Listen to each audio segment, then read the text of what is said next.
Результатом большой работы наслаждаются и качаловцы. Над реконструкцией основного здания театра трудились почти 3 года. Теперь сцена прекрасно оснащена технически, может вращаться, обрела современный звук и свет.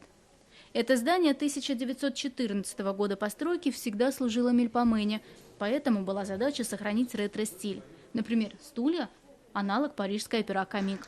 Весь ремонт обошелся в $1 миллиард рублей. Все это – средства бюджета республики.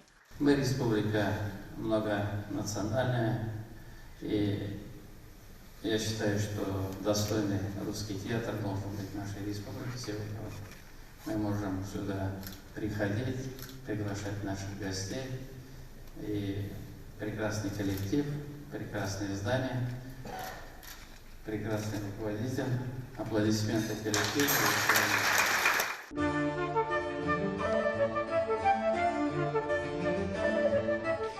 Год культуры для меня был в прямом смысле на 100% годом открытий.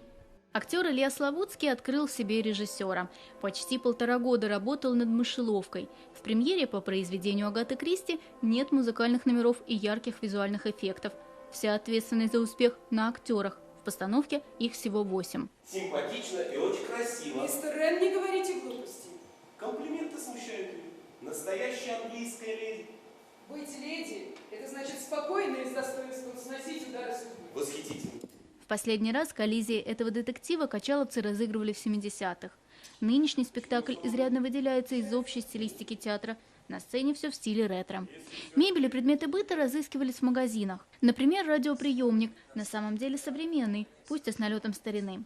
А костюмы воплотил модельер, далекий от мира драмы и комедии, Рустам Исхаков.